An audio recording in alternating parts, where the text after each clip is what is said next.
과거에 그 미국 대통령들이 이제 거의 10년 주기 정도로 한국 방문한 미국 대통령들이 DMZ를 방문했었는데 그 과거에는 오면은 이제 그 미군 관할의 그 전방 초소 같은 데를 가서 북한을 뭐 망원경으로 본다든가 그것은 뭘 상징하느냐 하면 우리가 흔히 얘기하는 대한안보공약을 재확인하는 거예요. 우리는 한국을 굳건히 동맹으로서 지켜주겠다고 하는. 근데 이번에 JSA를 간 것은 트럼프 입장에서 보면은 그 미국 국민들에 대한 큰 메시지죠. 평화의 메시지. 이 평화를 누가 만들어냈느냐?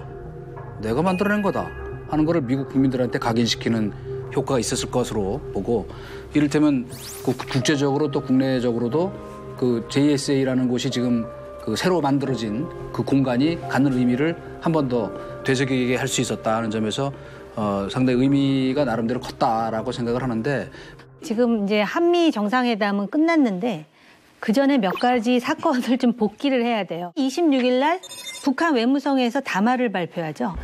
연말까지 셈법을 같이 하든지 하지 않으면은 그 중대한 결과에 직면하리라는 외무성 담화가 있었어요. 그러더니 뜬금없이 그 다음 날에는 외무성 미국 국장인 권정근이라는 사람이 뭐라고 얘기하냐면은 조미 대화를 하려면 미국이 올바른 셈법을 제시하라. 그러면서 한국에다 대고 뭐라 그러냐면은 남조선 당국자들에게 한마디 하겠다 그러면서 니들 참견하지 말라. 정말 그 지난번에 오지랖이라는 용어가 나왔었는데 내용을 보면 그것보다도 더 아주 모욕적이에요. 그러면서 마치도 남조선에서 대통령을 포함해서 남북 간의 연락 통로, 이 사람들은 연락 통로라고 쓰는데 그런 거 있는 것처럼 얘기하는데 북남 사이에 물밑대화 하나도 없다. 그것도 국장이 그런 담화를 발표해. 그러면서 우리 대한민국에다 대고 뭐라 그러냐면 제 집의 일이나 똑바로 챙기는 것이 좋을 것이다. 이렇게 하고 그다음에 이제 지금 한미 정상회담이 열렸는데 사실은 한미 정상회담에도 한 가지 사건이 있었죠.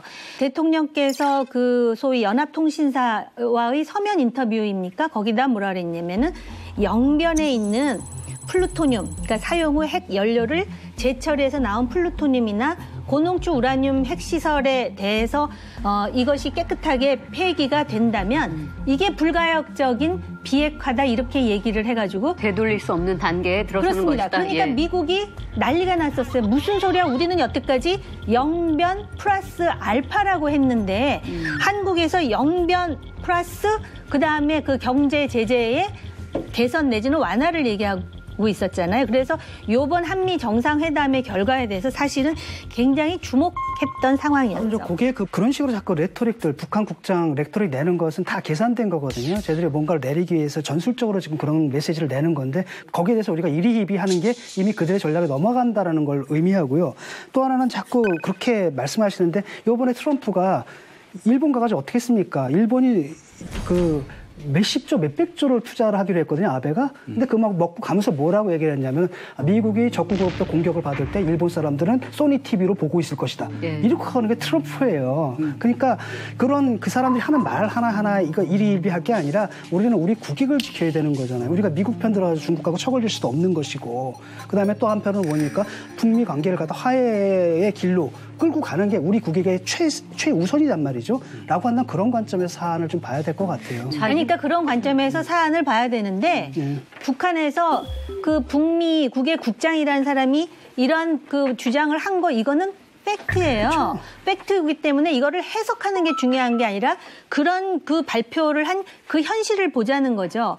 미국이 얘기하는 지금 비핵화의 첫걸음하고 한국 정부 특히 대통령께서 말씀하시는 비핵화의 그 부분이 다르다 보니까 미국에서 이미 그런 얘기가 나오는데 그렇죠. 이번에 그러면은 미국과 한국의 정상회담에서 이게 어떻게 조율됐느냐 이걸 또 한번 봐야 되는 거예요. 근데 핵 문제라는 게 그렇게 이거 주는 대신에 개성, 금강산 이렇게 단순한 이슈가 아니에요. 그러니까 지금 저는 대통령께서 미국과의 조율하에 그 소위 영변의 플루토늄과 HEU와 그다음에 소위 증폭 핵 분열탄이라고 하는 트리티움까지를 포괄적으로 말씀을 하신 건가? 아니면 미국과 조율이 없었던 건가? 아니면은 이 부분과 관련해서 한미 간에 이견이 있는가? 이거는 우리가 봐야죠. 이게 다 국익 사안이기 때문에. 외무성 일개 국장 정도가 얘기하는 것에 너무 신경 쓸 건 없다고 생각합니다. 근데 다만 영변이라고 하는 것이 어떤 위치인가 또 북한 핵 문제에 있어서 영변이 차지하고 있는 비중이 어느 정도인가는 냉정하게 따져볼 필요가 있다고 생각해요. 영변 핵시설 중에는 아까 우리 정호김 의원님 언급하신 그 3중 수소 생산 시설이 있다고 해요. 이것이 이른바 수소폭탄의 원료가 된다고 하는 것 아닙니까? 그래서 영변의 핵시설을 검증 가능하게 완전하게 또 전면적으로 폐기한다고 하면 이것은 되돌릴 수 없는 비핵화의 단계로 들어간 거다. 일단 진입한 거다. 입구에 들어선 거다라고 인정할 수 있다는 것이고 그렇다면 그에 상응하는 뭐 대북 제재 조치를 일부 해제한다든지 하는 상응하는 조치를 할 수 있는 게 아니냐. 우리 한국이 기왕에 남북 병협을 추진하고자 하니 한국의 역할을 그 카드로 활용하는 게 좋겠다라고 문재인 대통령이 제안해 놓고 있는 거죠. 북한의 미국을 담당하는 국장 얘기 그렇게 많이 하고 싶지 않은데요. 국장이 모르는 전술적 노림수요? 북한은 그런 거 없어요. 국장이 자기가 자율적으로 나와서 이런 얘기 할 수 없습니다. 김정은의 지시가 있기 전에는 물론 전체적인 노림수가 있겠죠. 한국에 대해서 너희들하고는 물밑 대화가 없었으니 끼지 말라라고 했다면 그것이 주는 함의가 있을 거예요. 물론 정부 입장에서는 이거 인정하고 싶지 않겠지만 이것까지 포함해서 전략 전술을 짜는 것이 맞다라고 생각하고요. 정호김 의원님께 말씀드리고 싶은 건 말이죠. 왜 이런 메시지를 갖다 일개 국장의 입을 통해서 냈냐라는 거예요. 그러니까. 그건 바로 뭐냐면 메시지 관리하는 거거든요. 다시 말하면 이게 진지한 우리 입장은 아니고 너희들한테 주는 경고문이다. 이 정도인 거죠. 그걸 갖다 만약에 정말로 한국 정부에 대해서 불만이 있고 너희들하고 파토 놓을 것이다라고 했다라고 한다면 그냥 최선희가 얘기한다든지 그렇게 했겠죠. 그렇죠. 최선희가 얘기해야 맞는 거를 하필이면 왜 국장이 얘기하냐. 그렇게 해석할 수도 있지만 그런 걸 이른바 메시지 관리라 그래요. 그러니까 지금 교수님은 그걸 해석하시는 거잖아요. 교수님 해석이 맞다고 장담하지 마세요. 사실은 제가 피차 마찬가지 아니요, 저는 있는 사실을 얘기한 거예요. 국장이 이런 얘기를 하더라 이렇게 문제는 얘기했죠. 뭐냐면 그 사실을 누가 부정합니까? 그 사실을 있었던 걸 아무도 부정하지 않아요. 거기서 우리가 뭘 토론하는 거냐면 거기에 대한 해석을 지금 토론하는 거예요. 아니요, 난 해석을 토론하지 않아요. 그 부분에 국장이 대해서 이렇게 말했다. 그 부분에서 물밑 의원님은 대화는 뭐라고 말씀하시는 전혀 거냐면 없었다. 이렇게 한마디로 뭐냐면 국장이 한 말 그대로 얘기하는 정부에서 거예요. 거짓말을 하고 있다라고 해석을 정부에서 하는 내가 거잖아요. 언제 거짓말을 했다고 쉽게 말하면 얘기했습니까? 정부에서 문재인 정부에서 계속 물밑 협상을 했다고 하는데 정작 저쪽에서 안 한다. 거짓말하고 있다. 이런 뉘앙스로 제가 말씀하시는 거짓말을 건데 했다고 얘기한 적이 저는 있어요? 그게 아니라는 그거를 말하더라는 거를 얘기한 거예요. 일개 국장이 당연히 알겠습니다. 전술적 발언이라는 근데 거죠. 북한에서 어떻게 일개 국장이 자기 마음대로 얘기를 합니까? 여기서 잠시만요. 아니 왜 하필이면 최근에 북한 김정은 위원장의 속내를 조금 들여다볼 만한 일이 있었습니다. 트럼프 미국 대통령의 친서를 입고 있는 사진을 공개한 것인데요. 이 사진을 공개한 이유가 뭘까요? 너무 복잡하게 생각할 건 없다고 봐요. 왜냐하면 하나의 회담 결렬 이후에 사실 스타일을 왕창 구겼잖아요. 그렇기 때문에 미제 우두머리인 트럼프가 나한테 친서까지 보냈어. 예. 그거 아주 훌륭한 내용이야. 그거 당연히 그건 국내 정치용인 것이죠. 북한 내부에 보내는 물론이죠. 메시지다. 김정은이 트럼프의 편지를 읽으면서 뭐 밑줄 있는 부분이 있다 그랬잖아요. 네네. 저는 트럼프가 밑줄까지 거갖고 보냈을 것 같지는 않아요. 김정은이 밑줄 거놓고 나 지금 여기 보고 있거든. 트럼프 보고 있나?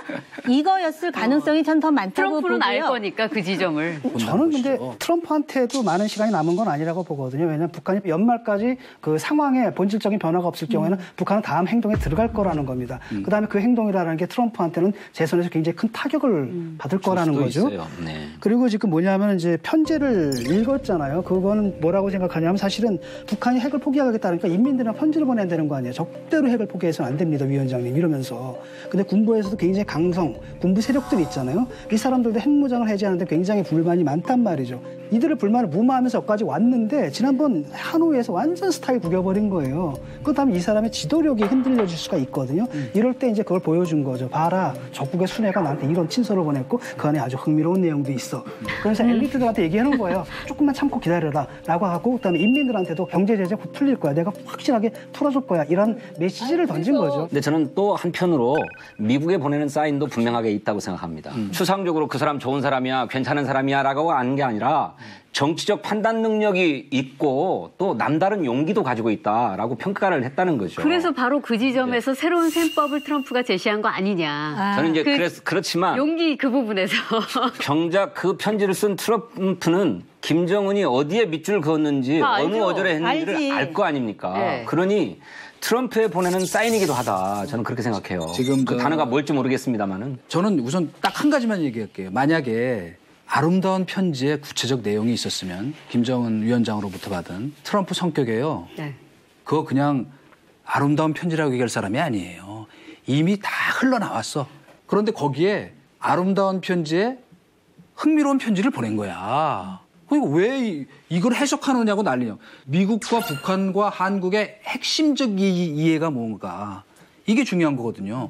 지금 벌어지고 있는 게 뭔가 자꾸 퍼포먼스로 뭘 밑줄 긋고 뭐 하는 것들이 부각이 되고 정작 핵심적인 알맹이 콘텐츠에 대해서는 추측만 하고 난무하고 있잖아요. 아무도 모르는 거죠. 그러니까. 실제로 그 정치부장 박지원 그 상황이 별로 의원도 바람직하지 않다는 거예요. 이 친서 외교를 하는 것 자체는 좋은 사인으로 받아들일 만하다. 그렇지만 친서의 뭐 구체적인 내용을 담지는 않고 그 얘기는 알맹이는 없을 것이다. 예, 그렇게 또 평가를 하기도 했더라고요. 아니 그러니까, 그렇죠. 그렇지만 예.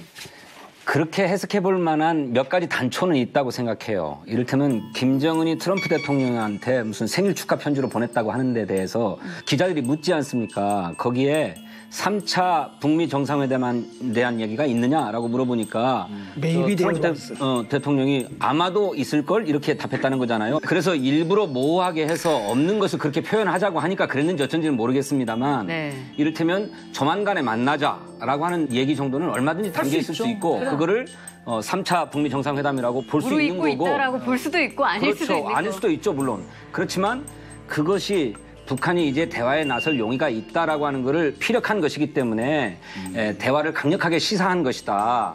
라고 하는 것으로 긍정적으로 해석될 수도 있는 거잖아요. 네. 우리가 무슨 정통 종합영화 해석하는 건 아니지만 아예 없는 건 아니다. 아예 없는 것은. 아까 진 교수님이 북한이 이미 최후 통첩을 보낸 상황이다. 그거는 우리가 좀 새겨들어야 될 필요가 있는 게 이게 이제 연말이 됐는데 아무 돌포구가 없잖아요. 그러면은 도발을 할 가능성이 매우 높죠. 한다면 한다라는 걸 늘 보여주는 것이 자기네들의 서바이벌 그 생존 전략이었기 때문에 그래서 핵실험을 한다든지 ICBM을 다시 날린다든지 할 수가 있어요. 연말이 되면 북한은 그걸 카드로 쓸 수 있다라는 생각은 할 거고요. 미국은 아직까지도 계속해서 경제 제재를 가하고 이게 상당히 아프다라는 생각을 하면서 트럼프 개인은 어찌됐든 간에 제재는 계속하면서 자기 대선 끝날 때까지 그런 상황만 안 벌어지고 요 상황만 계속 현상 유지되면은 나는 오케이. 아까 왜 편지에 만나자는 내용 있었느냐 그랬더니 메이비 그랬잖아요. 저는 어떻게 해석하냐면 기억도 못할 수도 있어요. 내용이 뭔지. 확실한 건 지금 이번에 그 친서 외교를 통해 가지고 북미 간의 정상회담에 관한 논의가 진행되고 있고 예. 그 과정에서 우리 정부가 역할을 하고 있다. 이 정도가 우리가 지금 현재로서 확인할 수 있는 것 같아요. 그런 명분을 트럼프도 또 김정은도 서로에게 또 주는 거죠. 그게 또 저 외교 협상이고 그것도 국제 정치니까. 그러나 실무 협상의 입구에는 들어갈 가능성이 있다고 저도 보는 게 뭐냐면 그거를 피하는 길이 실무회담밖에 없는 거예요. 따지고 보면. 모두가 다 아는 게임을 저는 한다고 생각해요. 이제 탑다운 방식으로 결정적인 비핵화를 이뤄내서 제재 완화를 하고 일거의 그 한반도 이 판을 바꿀 수 있는 길은 없다는 거 모르겠어요? 그러면 뭐냐? 조금 지루하지만 실무 협상부터 시작해서 입구에 들어가면 북한도 도발할 명분이 없잖아요. 이쪽도 이쪽대로. 그렇기 때문에 그런 상태가 지루하게 좀 더 갈 가능성도 많다. 모든 관련 당사국의 어떤 비핵화의 의지를 너무 좀 비관적으로 전망하는 것 같습니다. 이를테면 미국도 한반도의 완전한 비핵화, 궁극적 목표로 천명하고 있고 그렇게 하겠다고 얘기하고 있고 그렇죠. 네. 중국도 이에 대해서 강력하게 지지하고 있고 러시아도 마찬가지고 일본도 마찬가지 아닙니까? 북한과 우리도 마찬가지입니다. 북한도 핵 경제 병진 노선에서 핵은 포기하고 이제 경제 주의로 나아가겠다고 했잖아요. 그래서 북한도 역시 비핵화를 원하는 거다. 물론 그 비핵화의 구체적인 내용과 함의가 조금씩은 다를 수 있어요. 그거를 하나로 만들어가는 과정이 지난한 과정일 것 같아서 우리의 걱정이 있는 것인데 뭐 그저 실무 협상으로 그 파국에 이르지 않을 정도의 상황 관리만 하고 갈 거다라고 하는 거는 너무 소극적이고 비관적인 전망 같다. 물론 그럴 가능성이야 입구에 들어갈 것이다라는 얘기만. 결과적으로는 그럴 수도 있겠지만 적극적으로 해석해서 풀려나가야 된다. 이번에 그 대통령이 얘기한 게 바로 그거잖아요. 예컨대 한미 사이에 합의를 봐야 될 부분이 있거든요. 왜냐하면 사실은 미국도 아마 거기에 대한 확실한 입장이 없는 걸로 알고 있는데 비핵화의 단계로 접어들었다는 게 도대체 어느 시점부터인가. 왜냐하면 그 지점이 확정이 되어야지 우리가 북한에 대해서 지원도 할 수 있는 거 아니겠습니까? 그렇죠. 맞습니다. 그 부분에 대해서 우리가 미국과 합의를 이뤄낸다면 우리는 굉장히 큰 역할을 한 거죠. 네. 그렇습니다.